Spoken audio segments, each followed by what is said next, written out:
Est-ce que vous vous êtes déjà retrouvé dans une situation financière difficile? Bien, aujourd'hui, j'ai une bonne nouvelle pour vous. Il y a quelques années, ma grande-tante Colombe s'est retrouvée dans une situation très difficile. Elle était très pauvre, elle avait du mal à nourrir sa famille. Et puis, je me souviens de son histoire, elle me disait, j'ai demandé à mes petites filles, mais qu'est-ce que vous aimeriez manger? Et les filles ont dit, nous aimerions manger des pommes. Donc, ensemble, elles ont décidé de prier et de demander au Seigneur qu'il puisse en fait manger des pommes, tout simplement. Et là, il y a quelqu'un qui est venu frapper à la porte. C'est un colporteur, quelqu'un qui vendait des pommes. Et puis vraiment, ils ont vu la main de Dieu dans tout ça. Mais malheureusement, ma grande-tante Colombe n'avait pas les moyens même d'acheter ces pommes-là. Donc, le monsieur qui a entendu son histoire a dit, j'aimerais vous offrir ces pommes gratuitement. Et j'aimerais vous dire, peut-être vous avez un petit besoin comme des pommes ou peut-être vous avez un grand besoin. J'aimerais vous dire que Dieu pourvoit tous vos besoins selon sa richesse avec gloire en Jésus-Christ.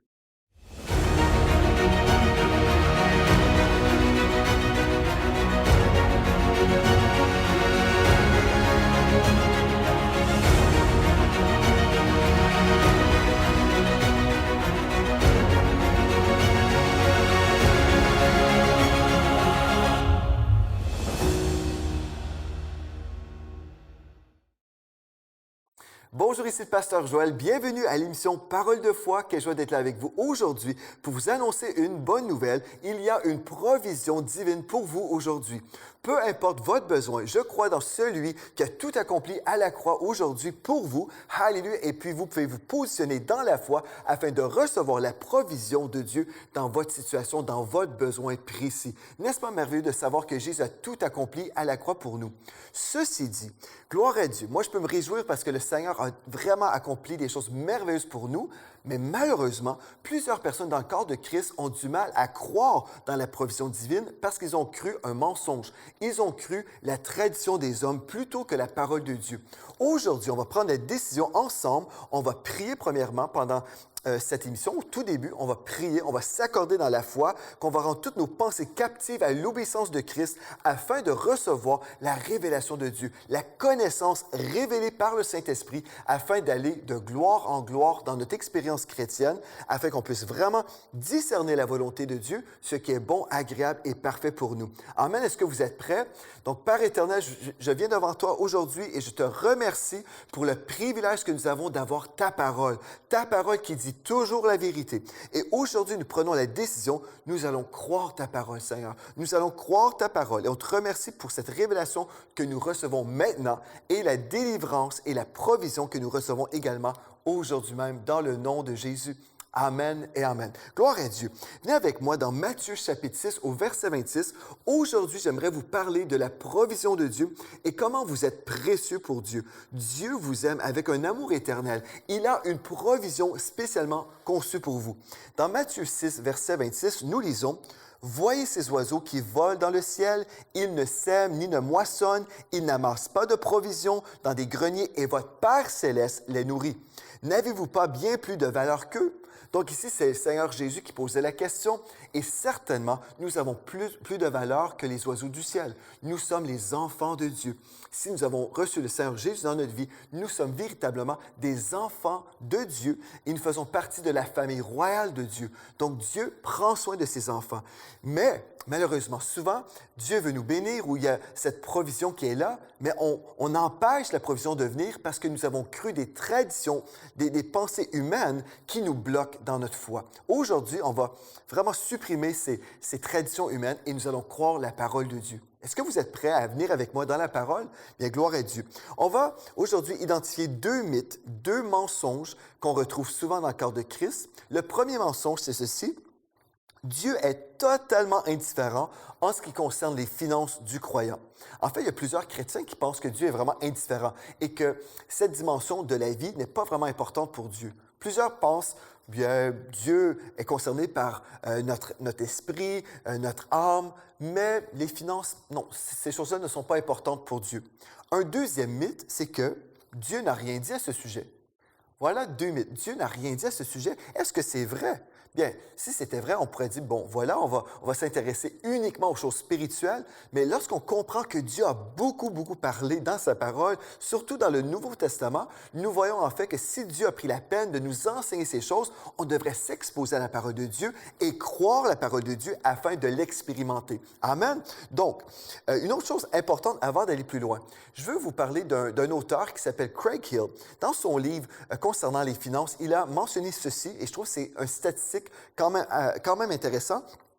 Craig Hill a dit que 80% des divorces sont causés par des conflits au niveau des finances. Donc, imaginez dans le corps de Christ, si on retrouve des personnes divorcées, 80% du temps, le problème, ce n'était pas l'adultère ou autre chose, c'est un problème économique. Donc, si on s'imagine que Dieu n'a rien dit, que Dieu n'est pas concerné, c'est comme si on disait Dieu n'est pas concerné par tous les divorces, Dieu n'est pas concerné par les familles qui se déchirent. Non, Dieu est concerné. Notre Dieu, notre Père céleste nous aime. Nous avons beaucoup de valeur à ses yeux. Il veut nous restaurer dans nos couples. Il veut restaurer nos familles. Il veut restaurer nos finances. Et si nous vivons sous la malédiction de la pauvreté, selon Deutéronome 28 au verset 44, aujourd'hui, nous pouvons recevoir la révélation de la bénédiction de l'Éternel que nous retrouvons dans Proverbes chapitre 10, verset 22. Gloire à Dieu, c'est la bénédiction de l'Éternel qui enrichit à tous les niveaux. Il ne la fait suivre d'aucun chagrin. Alléluia. Donc, est-ce que c'est vrai que Dieu n'a rien dit concernant les finances? Bien, dans le Nouveau Testament, nous retrouvons en fait que la foi est mentionnée 215 fois. Donc, si on parle de la foi, bien on a la mention de la foi 215 fois. C'est beaucoup quand même. Si on parle du salut, on retrouve la mention 218 fois. Donc, encore une fois, c'est beaucoup. Et quand on parle des finances, on retrouve la mention 2084 fois. Gloire à Dieu. Donc, tout ça pour vous dire aujourd'hui, je crois que si Dieu a pris la peine de nous enseigner sur les finances, on devrait s'exposer, comprenant le cœur de Dieu. Certes, il y a des personnes, par exemple, qui ont l'amour de l'argent, qui vont parler de l'argent avec des mauvaises motivations, mais aujourd'hui, si nous avons un cœur pur, si on se dispose pour entendre la parole de Dieu, on peut recevoir le conseil de Dieu pour appliquer les lois spirituelles de Dieu afin de vivre un changement dans notre vie. Des fois, quand je parle des lois spirituelles, les gens s'imaginent que je parle de la loi mosaïque. Non, je ne parle pas de la loi mosaïque. Avant même la loi mosaïque, Dieu avait établi des lois spirituelles. Par exemple, la loi des semences et des récoltes. Puis on retrouve la loi des semences et des récoltes dans la Genèse, avant la loi mosaïque. Donc aujourd'hui, on veut comprendre, Dieu a dit quelque chose et c'est à nous de découvrir ce qu'il a dit. Et en même temps, on veut faire attention de ne pas supprimer la vérité de la parole de Dieu par la tradition des hommes. Jésus a dit dans Marc chapitre 7 au verset 13, « Vous annulez la parole de Dieu par la tradition que vous avez établie. » Donc, je peux établir une tradition, une pensée fausse et annuler la parole de Dieu. Je peux lire la parole, mais avoir un filtre devant mes yeux, m'empêchant de voir ce que Dieu a vraiment dit. On l'a vu à maintes reprises dans le corps de Christ, mais aujourd'hui, gloire à Dieu, nous recevons la révélation qui vient de la part de Dieu et je déclare sur vous que vous allez saisir une vérité, gloire à Dieu, et non seulement vous allez saisir cette vérité pour vous-même, mais vous allez devenir une source de bénédiction pour les gens autour de vous parce que vous allez libérer des captifs, des gens qui ont été enchaînés par des chaînes de la tradition, des mensonges. Et on va voir aujourd'hui deux mensonges spécifiques concernant les finances. Et ces mensonges-là ont vraiment gardé l'Église du Seigneur Jésus-Christ vraiment dans la pauvreté, dans toutes sortes de limitations. Et c'est ça que le diable veut faire. Le diable veut limiter l'Église du Seigneur Jésus-Christ. Il veut nous limiter pour qu'on puisse ne pas briller comme Dieu nous appelle à briller. Nous sommes pourtant la lumière du monde. Nous sommes supposés de faire beaucoup de choses pour la gloire de Dieu, pour l'avancement du royaume de Dieu. Nous sommes supposés d'être capables de bâtir des églises, bâtir des écoles bibliques, démarrer des orphelinats, des maisons pour les veuves, les orphelins. Dieu nous appelle à briller, à briller, à briller. Mais le diable veut qu'on soit limité. Et la façon qu'il va s'y prendre, c'est par le mensonge. Il va nous faire croire des choses qui sont fausses. Mais gloire à Dieu, aujourd'hui, on revient à la parole. Gloire à Dieu. Venez avec moi dans Matthieu chapitre 19. Matthieu chapitre 19 au verset 16. Ici, on va s'adresser. On va s'adresser ici à une pensée. On va adresser, est-ce que c'est vrai que Jésus veut que nous soyons des pauvres démunis? Plusieurs personnes croient et enseignent que Jésus veut qu'on soit pauvre et démuni.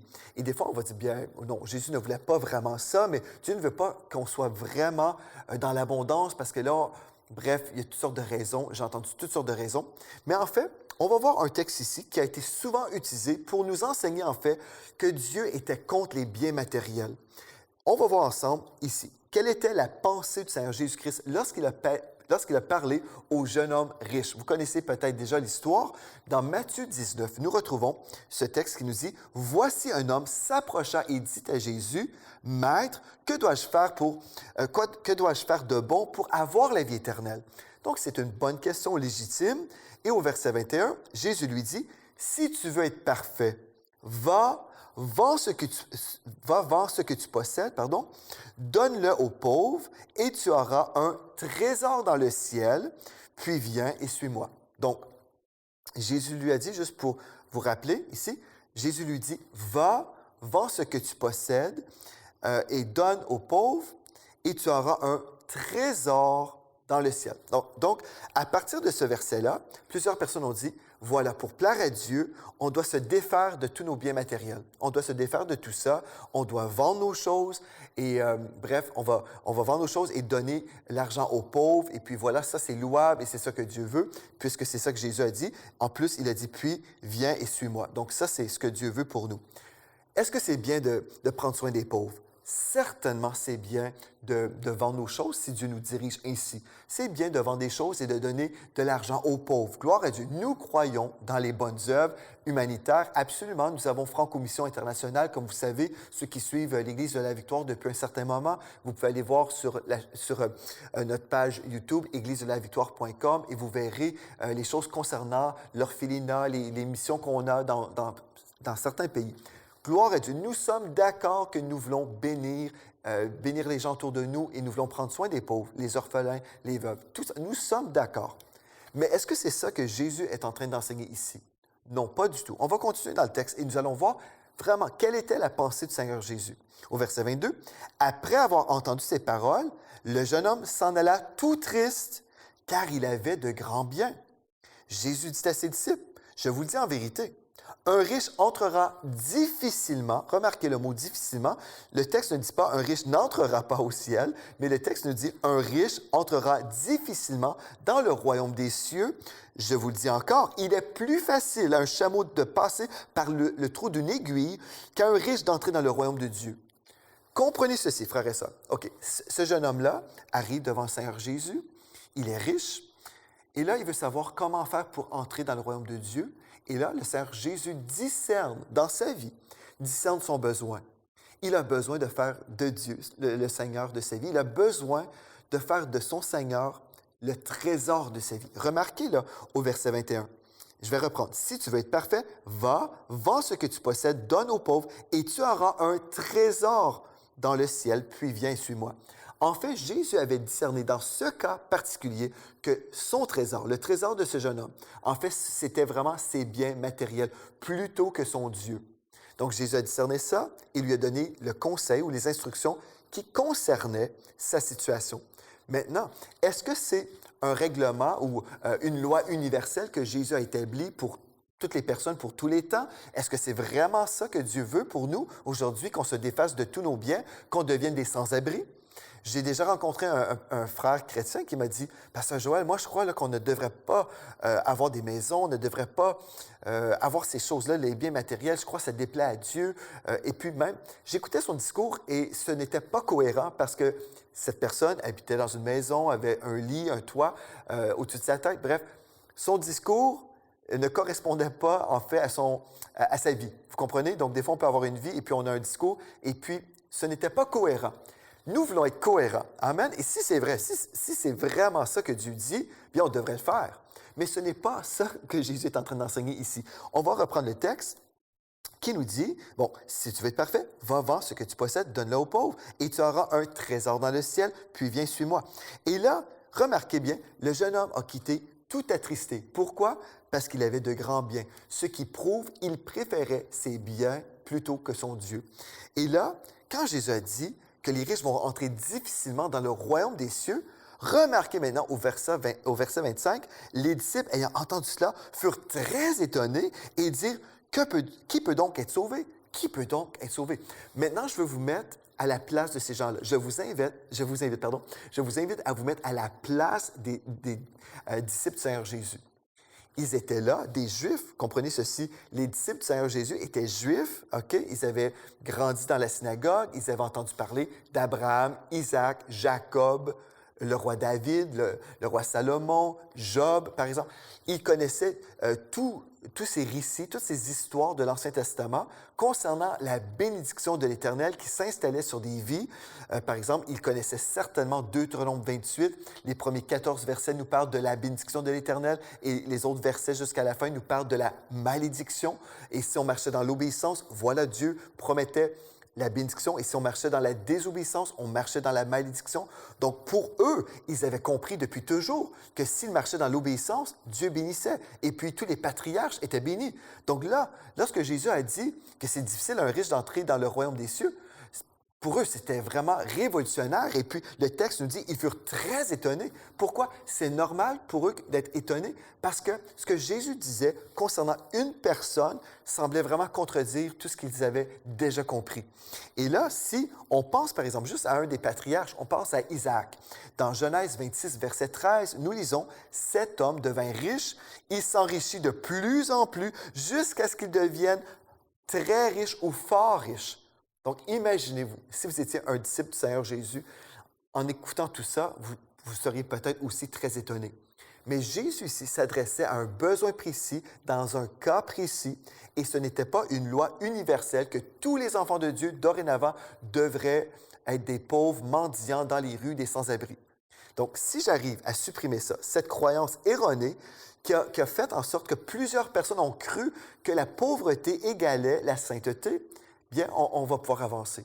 Mais si je crois que la pauvreté égale la sainteté, je vais peut-être même avoir le désir de faire un vœu de pauvreté. Il y a des chrétiens qui vont faire un vœu de pauvreté, s'imaginant que la pauvreté égale la sainteté. Mais savez-vous, vous pouvez être très, très pauvre et être un très grand pécheur aussi. La pauvreté ne crée pas la sainteté.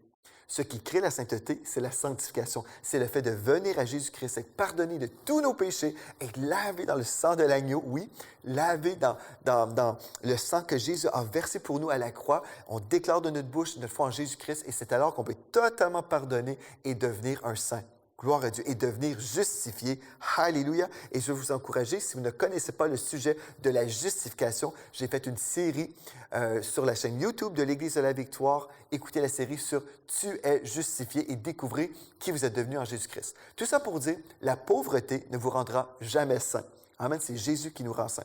Maintenant, si ce texte-là, par exemple, si c'était vrai que Jésus voulait qu'on soit tous des sans-abri, remarquez, est-ce que dans la parole de Dieu, dans le Nouveau Testament, est-ce que tous les fidèles du Seigneur avaient tout donné aux pauvres?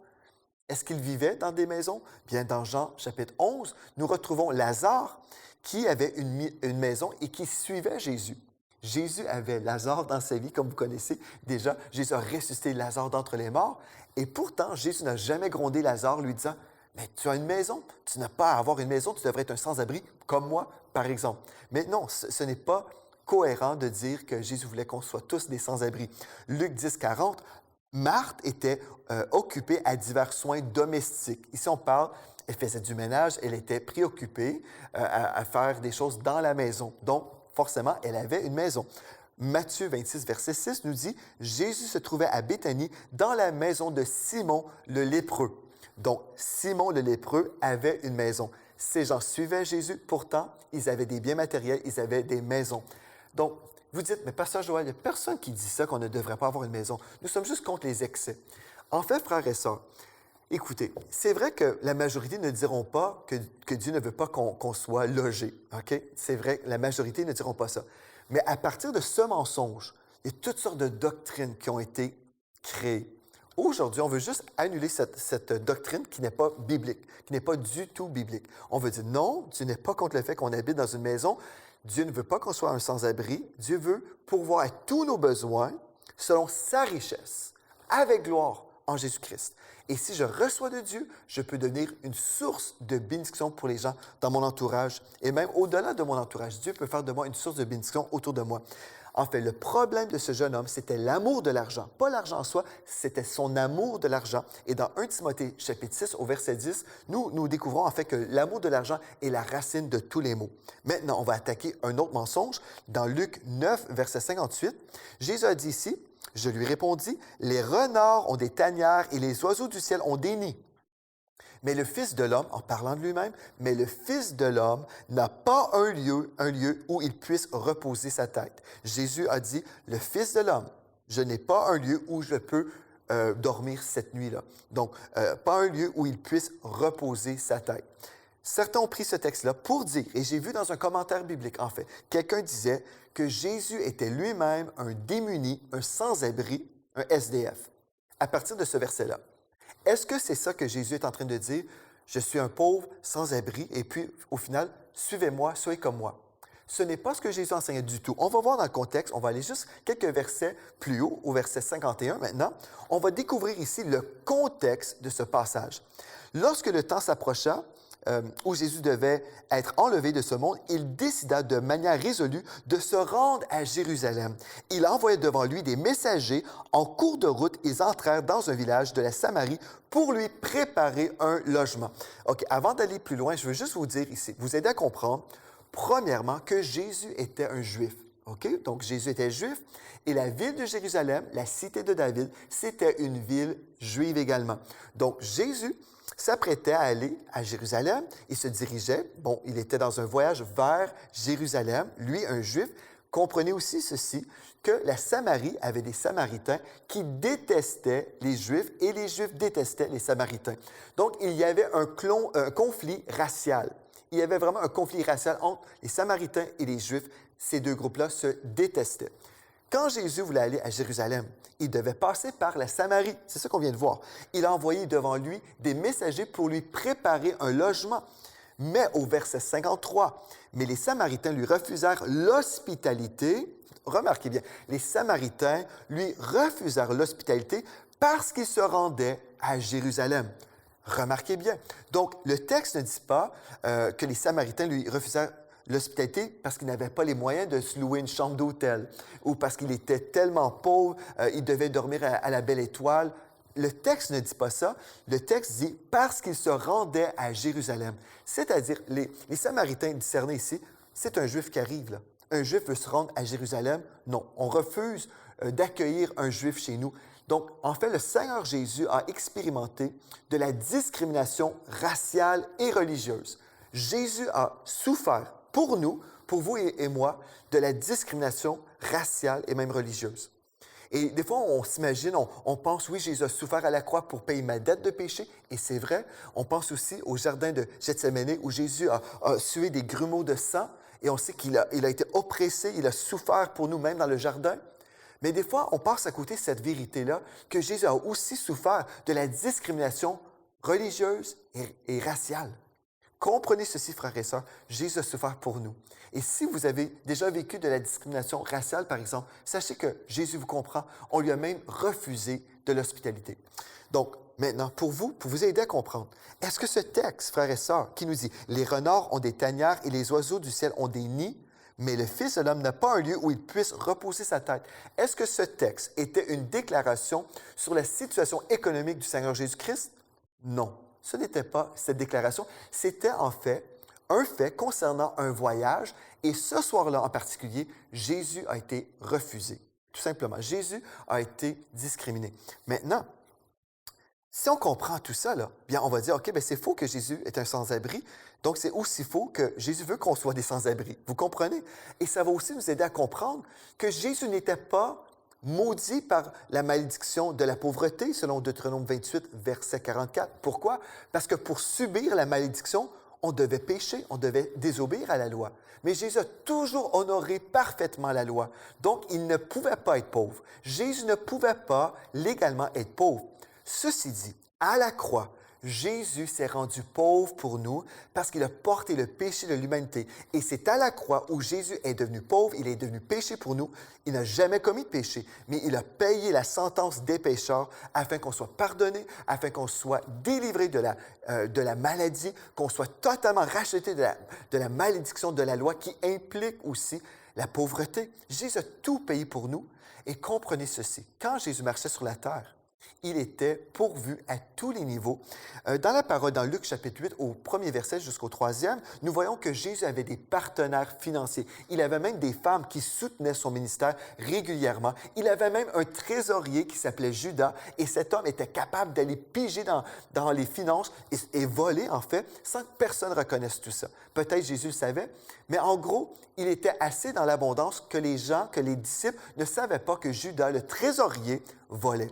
On voit aussi que Jésus faisait vivre 12 hommes. Jésus avait des apôtres. Il les faisait vivre. Il subvenait à tous leurs besoins. Il payait pour leur nourriture, pour leur logement, pour leur déplacement, pour tous leurs besoins en général.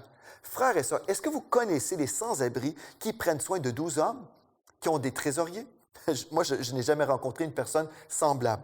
Donc, ce qu'on veut comprendre, le psaume 23, verset 1 nous dit « L'Éternel est mon berger, je ne manquerai de rien ».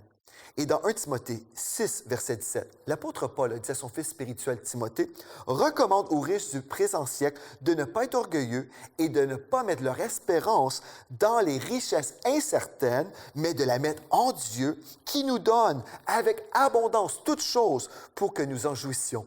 En gros, ce qu'on doit comprendre, ce que l'apôtre Paul disait à son fils spirituel Timothée, il a dit, Dieu nous donne en abondance pour qu'on puisse jouir de la bénédiction de l'Éternel.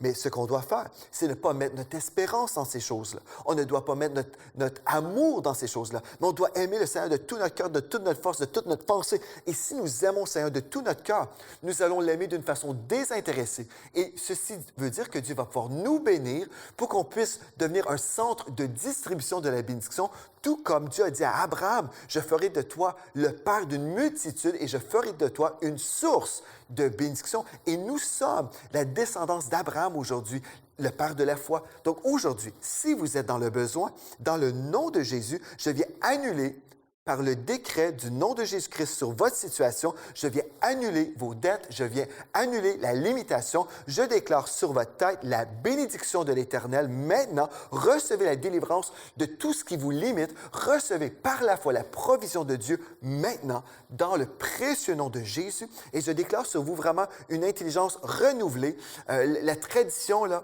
vous la mettez de côté et vous plongez vos regards dans la parole de Dieu afin de vraiment discerner quelle est la volonté de Dieu, ce qui est bon, agréable et parfait pour vous. Visitez-nous sur notre chaîne YouTube à l'Église de la Victoire pour vous ressourcer, pour être transformé dans votre intelligence afin de vraiment connaître ce que Dieu en réserve pour votre vie. Et aussi, écrivez-moi dès aujourd'hui, dites-moi comment Dieu vous a aidé à vivre vraiment votre percée et recevoir, comment vous avez reçu la provision aujourd'hui. Gloire à Dieu. Merci d'avoir été là. Et d'ici à notre prochaine rencontre, rappelez-vous de ceci. En Jésus, vous êtes richement bénis.